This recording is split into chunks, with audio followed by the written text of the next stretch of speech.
We have some good news to provide to you today. This announcement is part of the overarching plan to roll out our Rescue Act funds. We're talking about $271 million in total, but most importantly, there is an urgency in getting that first $89 million out. The first $89 million is about giving our city a jump start, revitalizing our economy, and making sure that we are helping those that are struggling most first. We've divided that $89 million into three overarching segments. Housing, and making sure that we're protecting those who are experiencing unsheltered homelessness and homelessness. It's economic revitalization with a specific focus on inclusive economic growth. And then the final piece is public safety. Today, the topic we want to be focusing on is housing. And I want to call attention to the place we're located in right now, which is the Elliott Twins. This is an extraordinary Minneapolis public housing project that our city stepped up and put in our biggest investment in history to the tune of $2.3 million to revitalizing these Elliott Twins buildings.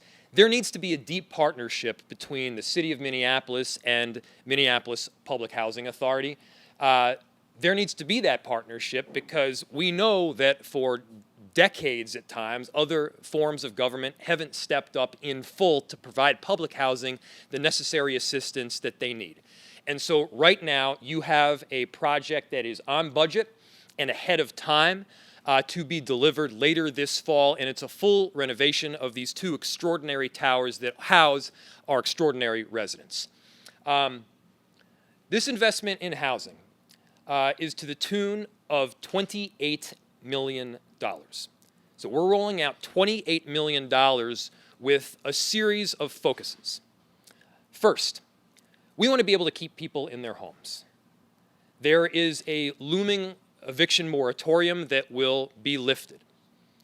People are struggling to make ends meet, and we want to make sure that those who are struggling most are provided the assistance first. And we're doing that in a series of ways. We're providing assistance to those that have mortgages to make sure that they can keep an ongoing payment to make their mortgage. There's rental assistance that's coming in from the state, and we're working hand in hand with them to make sure that those resources are allocated as quickly and as efficiently as possible. There's providing access to new homeownership opportunities as well, with a specific focus on our BIPOC communities. We know that our white communities have had vastly more ability to purchase a home than our black community, and we know that one of the best ways to generate intergenerational wealth is to own your own property, is to own your own home. We're making sure that we're creating opportunities for those that are experiencing homelessness to take that next step as well. That's all in these first $28 million, and I'll break some of that out for you right now. First, we are now entering what is an unprecedented partnership with our Minneapolis Public Housing Authority to the tune of $4.6 million to invest in scattered site production. This does two things. One, it'll produce 84 new units of housing through a scattered site model. But two, it gives Minneapolis Public Housing Authority the ability to repair and renovate to keep their properties up to code and in great condition. And we've got Brian Schaefer as well as Mary Ellis Smalls that are going to be here to talk about that partnership here very shortly. We also want to make sure that we're investing directly in people that are experiencing homelessness. Minneapolis, like most cities throughout the country, have experienced an uptick in homelessness and specifically unsheltered homelessness. So we've got monies to go to a new shelter. We've got monies to make sure that we're investing in a housing-first model, and let me tell you what that means. It means that regardless of the circumstances you're in, addiction, depression, financial struggles, difficulties getting a job, we want to first get you a home. We want to give you that foundation from which you can rise, and once you have that roof over your head, once you know that you have a safe place where you know that you can rest your head at night and rejuvenate for the next day, Then you can start thinking about taking those next steps to get a job, to handle and deal with some of the addiction issues. But you need that home first. And so we are investing in low or no barrier housing. We're investing in deeply affordable housing so that people who are experiencing homelessness have that next rung on the ladder to pull themselves out. We're also making sure that we're reducing where we can some of the disparities in home ownership, and that's to the tune of $7.1 million. This has been an ongoing struggle in Minneapolis and in Minnesota, and we want to make sure that we're putting our money where our mouth is, which is reducing the inequities that we see that are profound in our system. We also want to make sure that we're helping some of the homeowners that are at risk of displacement, and we have significant funds going there as well.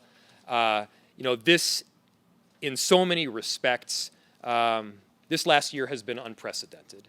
And so we need to make sure that the assistance that we're providing to those that are struggling most is also unprecedented. The relationships that you've seen here, the partnerships that we've set up, and the speakers that you're about to hear from represent an unprecedented partnership between the city of Minneapolis and people who need the help most.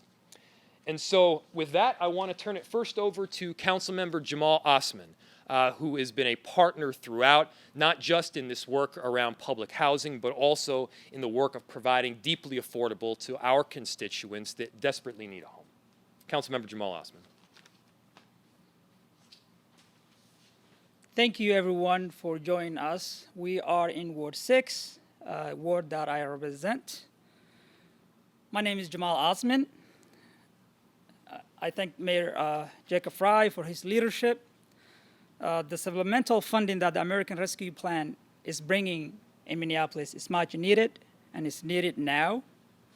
The proposed budget for those funds will make a difference in the lives of everyone in Minneapolis, especially right here in this community. A block over is a homeless encampment. The mayor's supplemental budget includes $6 million in money to help address homelessness and unhoused community members.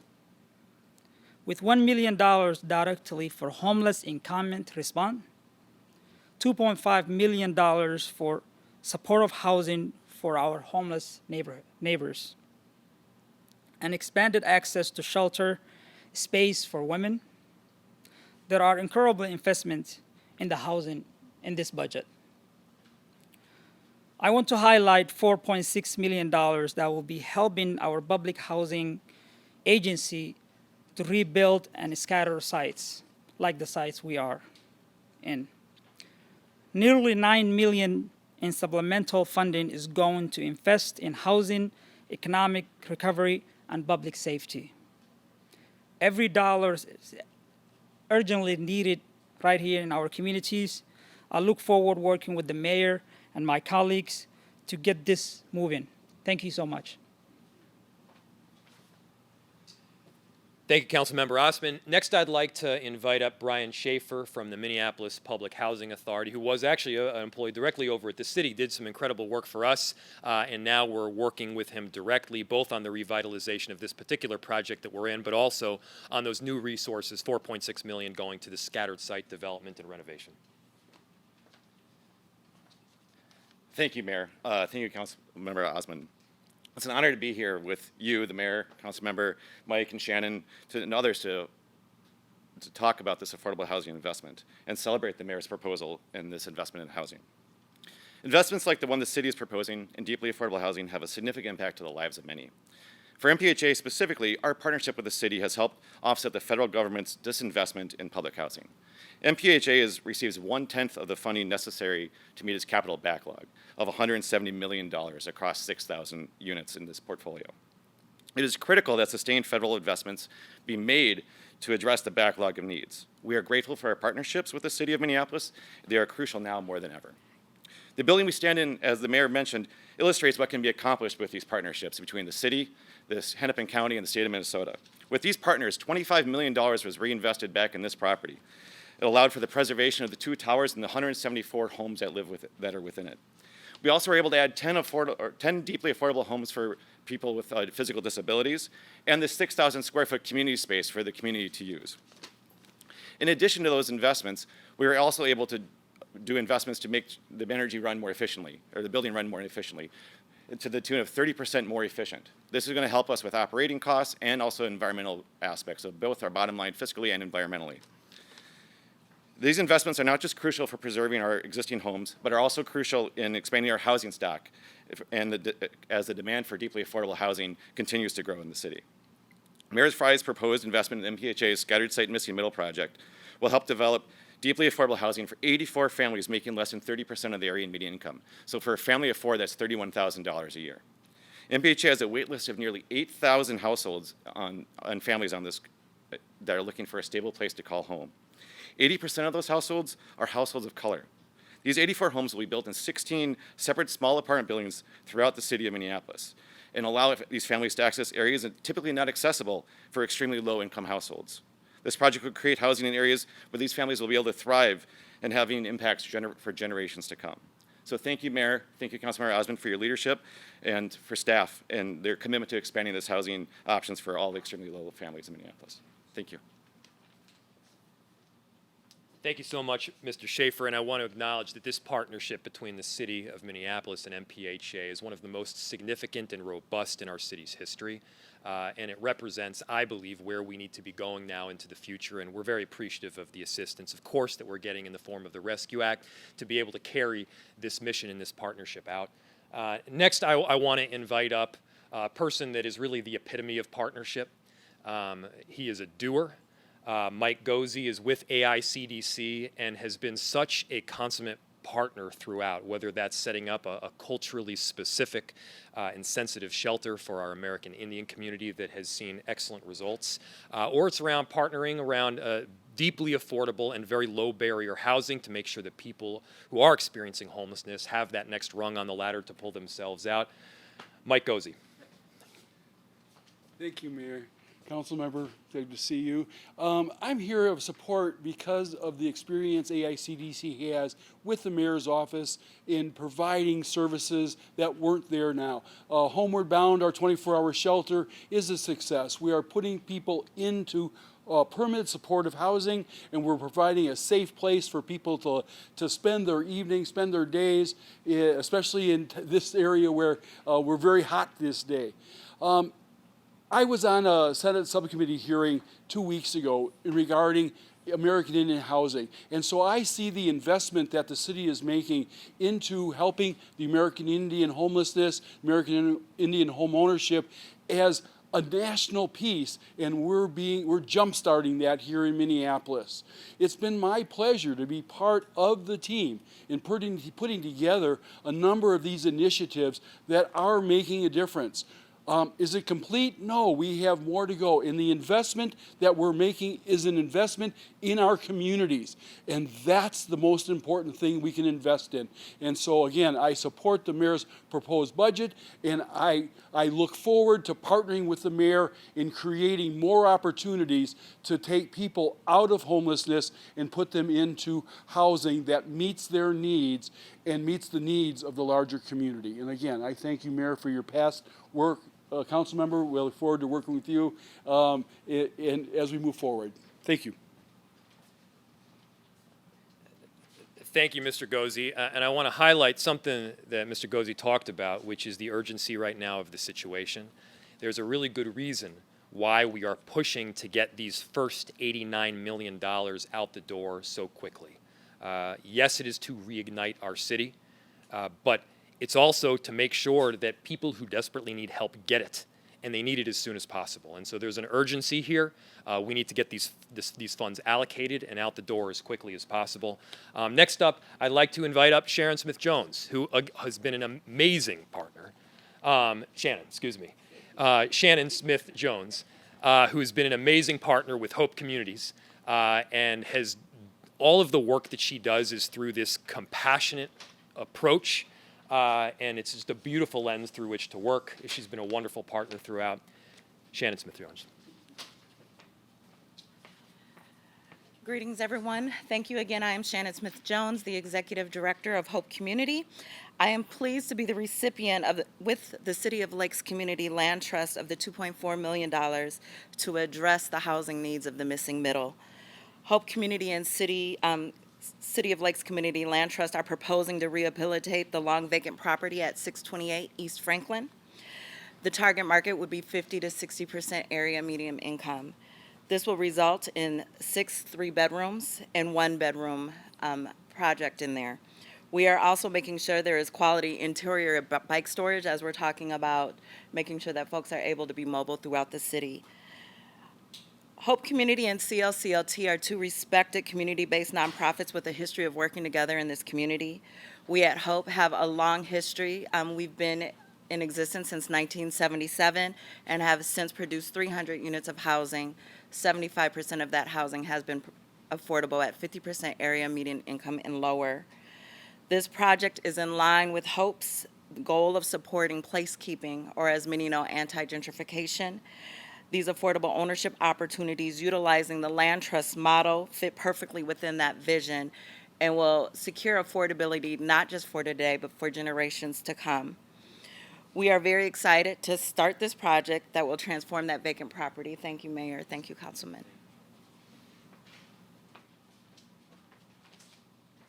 Thank you so much, Shannon. An important point that she just made is how the whole model is built around preventing gentrification.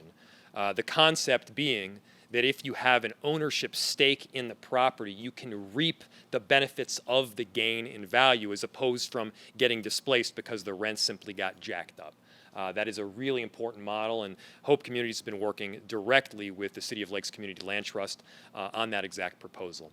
And so with that, I will open it up to any questions that you might have. Before I do, I want to give a huge thank you to all of our city staff that have really been working tirelessly to get this money out. Allocating $89 million is no small feat. Making sure that the proposal's in order, the partners are ready to go, and we're able to execute in full is tough, but they've stepped up in every sense of the word. With that, I'll open it up to questions. Hi, Faisa here from the Star Tribune. What does deeply affordable housing mean? It's a great question, and I'm gonna invite either Katie or Andrea up as well to help answer this or correct me if there's any information that I provide that is even slightly inaccurate. So there are definitions attached to what constitutes affordable. Generally, what it means is at or below 60% of area median income for affordable. Now, when we talk about deeply affordable, we're talking about 30% of area median income and under. These are the lowest levels of affordability so that people who are experiencing homelessness can pull themselves out. Obviously, there are variables depending on how many individuals are within the family and how many individuals are staying in that particular unit. But 30% of area median income and below is that kind of deeply affordable housing that we need to be doing even more of.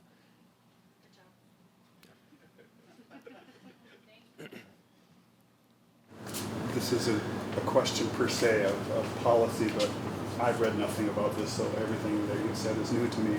I've got to go up and take pictures to cover the story. Is this facility, this and the one being built, part of this that I would be shooting?